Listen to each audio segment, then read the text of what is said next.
Si sakit man sa paghiro, hulikan sa iyang pisikal na kaninan para sa 19 anyos asin grade 12 student na si Winston Colar, kan Purok 1 Barangay Maynunong, Tiwi, Albay. Bako ini rason nga ni panluyahan, asin dai na siya mangarap sa buhay.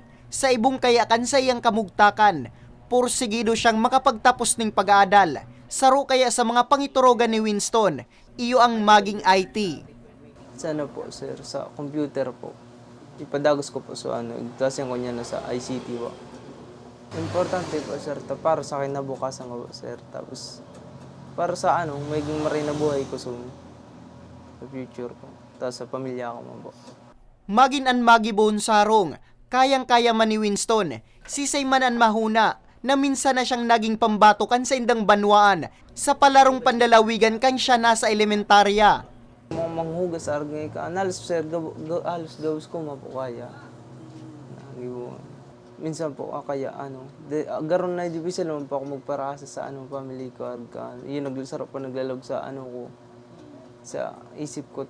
Mas nabisto pa kang publiko si Winston, huli sa Facebook post ni Rose Cotara, na saro sa mga naghahanga sa determinasyon niya. May number 1 lang, mahal na Diyos. Dahil lang kita makalingaw sa iya. Buda, bako kita so araw kang ibang tao na pag nakakitang may kapansanan, ang iba-ibang pigataram, ako pag may mga pansanan, haraniw ng bot ko sa inda. Igrarani ko pa iyan. Kasi bako ninda sala sa buhay nindang maging arog sinda kayan. Dapat tabangan mo sinda na maging kompleto ang pagbuhay ninda. Day mo man maitao so kakulangan ninda, at least madangog mo lamang so itataram ninda. Ang mga siring ni Rose ang nagpapakusog kay Winston, alagad ang mga pambubuli sa iya, kung minsan ang nagtatao sa iya ning pagdududa, kung kaya niya ba talaga.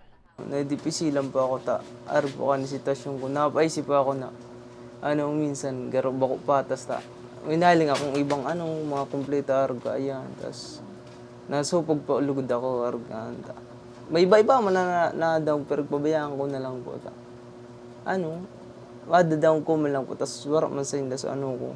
So mga, baka man sila nagpa-klase ako tapos may sadir man akong pangarap. Okay.